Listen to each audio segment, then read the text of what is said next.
राजश्री शाहू शिक्षण संस्थानच्या वतीने राजमाता जिजाऊ जयंतीनिमित्त राजमाता जिजाऊ आदर्श आई पुरस्कार 2025 चे आयोजन विठ्ठल पाटील पॉलिटेक्निकल इनाम धामणी या ठिकाणी करण्यात आले होते। हे पुरस्कार हबप गुरुबाबा औसेकर नाथ संस्थान मठाधिपती लातूर यांच्या हस्ते देण्यात आले आहे।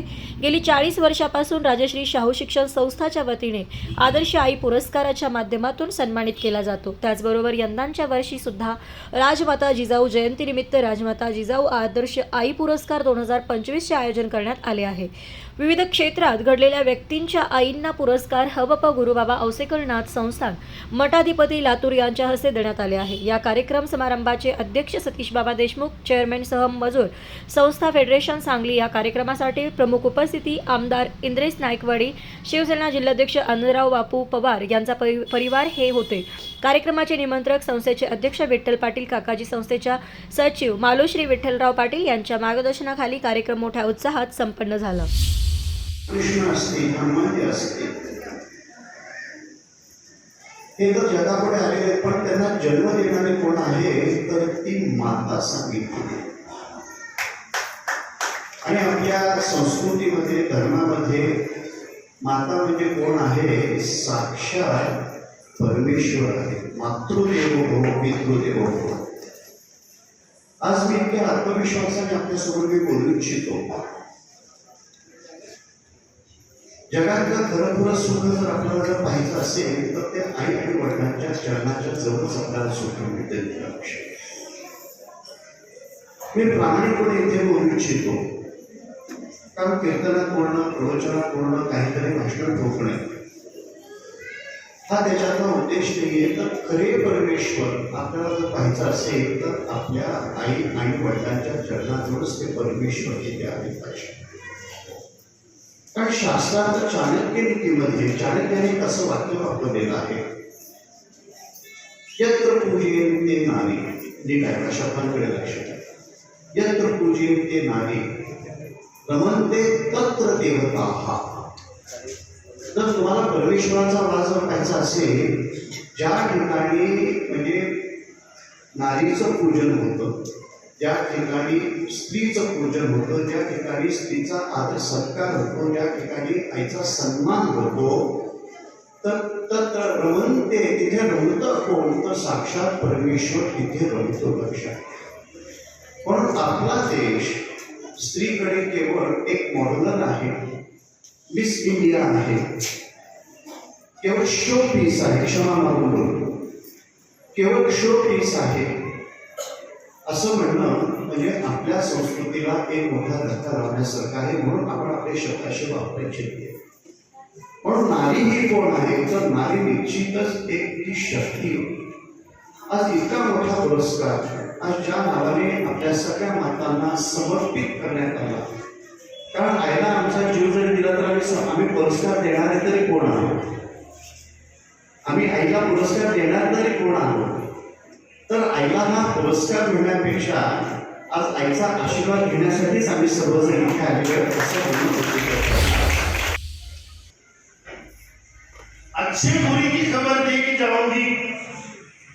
चांगल्या वाईटाचं तुम्हाला आधीच त्याची खबर देईन तुम्हाला। अच्छे बुरी की तुमको खबर देगी जाऊंगी, चेहरों को पड़ने वाली नजर देगी जाऊंगी।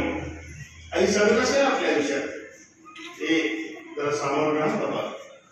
अमुक माणसं अमुक ठिकाणी अमुक वेळेला किंवा अमुक माणसाच्यात वावरत असताना जरा काळजीपूर्वक वावरत जा, बाहेर गेला तर जरा काळजीपूर्वक राहत जा, हे म्हणूनच आहे काळजीपोटी आपण।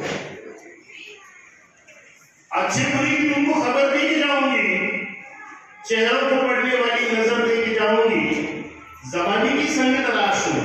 संग तराश म्हणजे काय? आपण बघतो ना की दगडाला कोरतात, आपण त्याला वडर म्हणतो, उर्दूत त्याला संग तराश म्हणतात। कलकुटकी कन्नडमध्ये शब्द आहे कलकुटकी। कल म्हणजे दगड, कुटकी म्हणजे त्याला आकार देणारा, तसं संगतराश उर्दूमध्ये संगतराश म्हणतात। संगतराश, तराश म्हणजे त्याला कटिंग करणं वगैरे।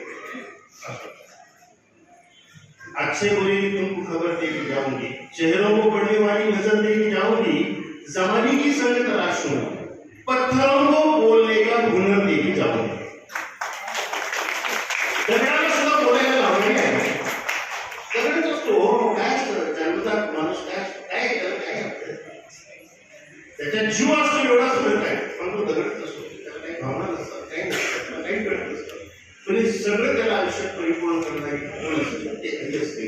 आणि म्हणून या आईला कोणाशी आपल्याला निश्चितपणानं ते कर्तव्य.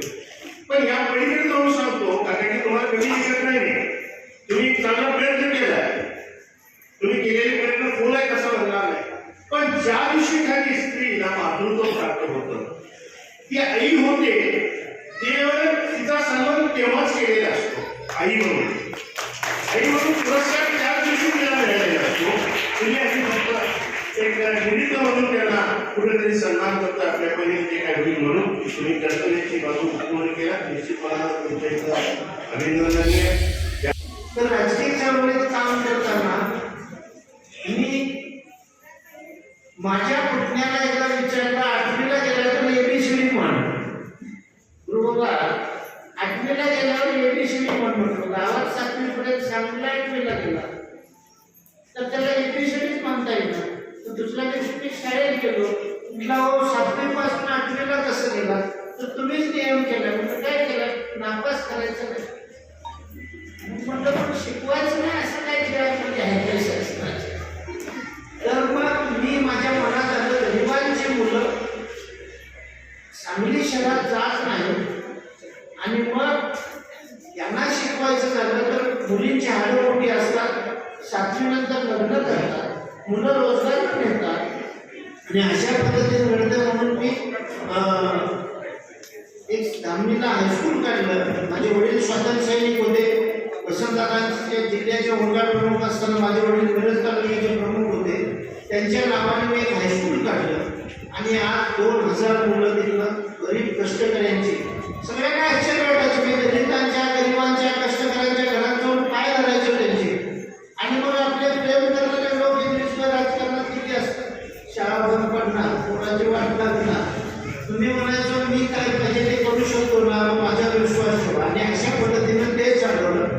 त्याच्यानंतर मी मिरज विधानसभेला फिरताना माझ्या लक्षात आलं, पट्टी, विजयनगर, सावळी आणि बांबोली मजुरांची आणि कष्टकऱ्यांची मुलं ही शेतात कामाला जायची आणि मुलींची लग्न व्हायची. म्हणून बालविवाह रोखायचं आणि बालमजूर रोखायचं म्हणून मी तेही 4 हायस्कूल संस्थेच्या वतीने सुरू केले. आणि हे करत असताना बाबा तुम्ही सगळ्यांनी मला इंटरव्ह्यू घेतला, मला विचारलं तुम्ही माळ आहे का गळ्यात, वारकरी आहे का. मी सांगितलं माझं नावच विठ्ठल आहे, त्यामुळे माझे आई वडीलच वारकरी होते. आणि मग माझ्या आईने सगळ्यांनी म्हणून वारकरी साहित्य परिषदेचे अध्यक्ष म्हणून काम करायला संधी दिली. आणि इंग्लिशमध्ये एका साहित्य संमेलनात सांगितले गाथा ज्ञानेश्वरी आमच्या दिल्लीत ठेवायच्या लायकीचे नाही. म्हणून मोरे सरासरी गुरुबाबा असतील आम्ही सगळ्या वारकरी सांगितल्या प्रमुख माणसाबरोबर एकत्र येऊन वारकरी साहित्य परिषद केली आणि 13 संत साहित्य संमेलन झाले. आणि हे ज्ञानोबा तुकोबांचं साहित्य, हे साहित्य डॉक्टर बाबासाहेब आंबेडकरांनी वाचलं. आणि गाथा ज्ञानेश्वरी वाचल्यानंतर त्यांनी 2 पेपर काढले आपल्या दलित समाजाला शहाणपण देण्यासाठी. एकाला गाथे दिला नाही, एकाला ज्ञानेश्वरी ब्रीदवाक्य आहे. आणि मराठीतील सर्व धर्मग्रंथ गाथा आणि ज्ञानेश्वरी सोडून समुद्रात बुडवा असं डॉक्टर बाबासाहेब आंबेडकरांनी